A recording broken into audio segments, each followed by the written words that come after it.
Баршаңызға сәлем, қалдарыңыз қалай?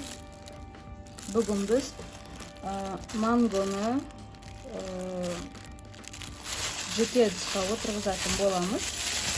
Менде 2 мангоның дәні, тамырлары шыға бастады, кішкене жапырақтары де бар.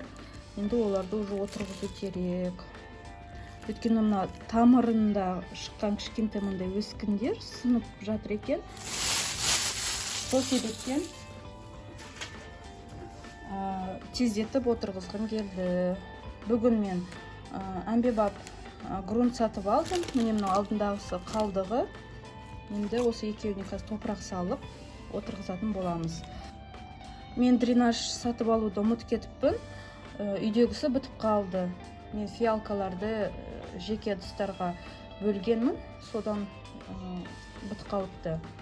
Енді суым көп құймай, солай күтіп қадағалап отырам. Ал енді іске салып.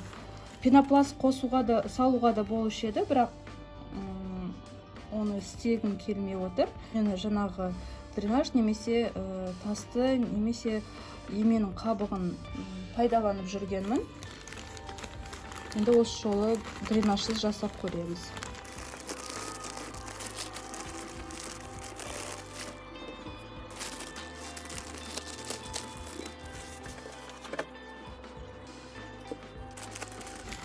Егер дүкенде экзотикалық өсімдіктерге арналған арнайы жер сатылса, соны алсаңыздар болады, ол өте жақсы.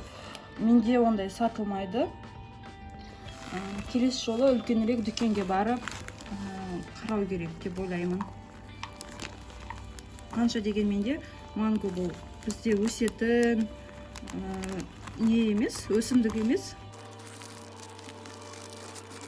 Топырағын қатты толтырмадым. Қазір суғарамын, үстіне мүмкін сәл топырақты себетін шығарым, салатын шығармын. Қазір көреміз енді. Мынау менде бірінші нем. Міне мына жапырақтары, қалған мынау тамырлары міне. Енді мынау қалай сындырып алмай, оны өсірсе болады екен. Енді қатты бірінші рет отырғызып отырғаннан кейін мынаның бәрі жапырақтар сияқты болып көрініп тұр. Вроде жапыраққа ұқсап тұр. Міне енді точно жапырақ. Қалған бәрі тамыр. Мен кішкене кешіктіріп алып отырған сияқтымын. 2 апта деп айтылған, бірақ менде 3-ші аптаға созылып кетті. Топырақ үйдің қасында болмады. Сонымен міне отырғызайын деп жатырмын. Бұл менде 2 қаңтарда жаңағы пакеттің ішіне салынған. Содан бері міне осындай нәтиже. YouTube'ты ақтарып, қарап көрдім. Мангоны қалай отырғызады деп. Көбі осылай топырақтың бетіне салады. Мен ыдысымды кішкентай сияқты. Егер де сіздерде бұдан үлкенірек ыдыс болса, соған отырғызған дұрыс болады. Тек осы топырақтың үстіне қояды, тамыры ақырын топыраққа өсе бастайды, ал жапырақтары, сабағы жоғары қарай өсіп кетеді екен.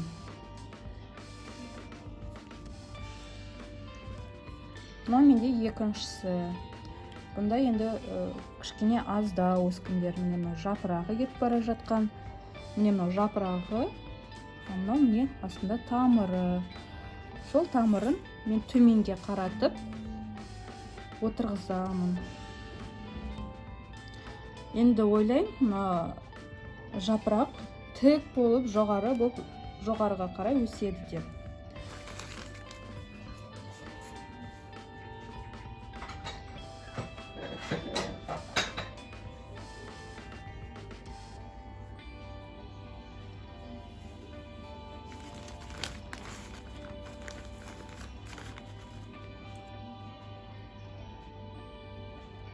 Мынаны былай жабыңқыраймын.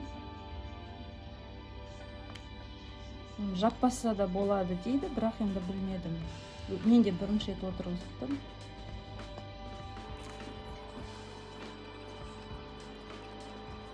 Мына сүйегін, дәмін мен шығарып қоям. Тамыр бар жерлерді кішкене былай жабамын. Мынау менде ашық тұрады.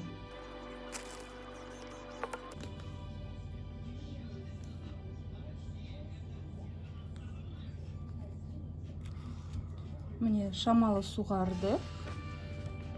Енді күннің көзі жақсы түсетін, немесе терезенің алдына қоям, үстелдің үстіне, қатты күнге де қоймайым.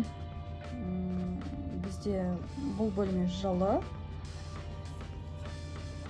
Менде әрқашанда осы бөлмеде гигрометр тұрады. Бөлмедегі ылғалды және температураны көрсетіп тұрады. Ал іске сәт енді аман есен өседі деген ойдамын. Нәтижесі жаман емес деп ойлаймын. Арнама тіркелуді ұмытпаңыздар. Сұрақтарыңыз бар болса қойыңыздар, білгеніммен бөлісетін боламын. Енді бұл мангоның әрі қарай қалай өсетінін біз барлығымыз бірге бақылайтын боламыз. Келесі видеода кездескенше назар аударып қарағандарыңыз үшін рахмет.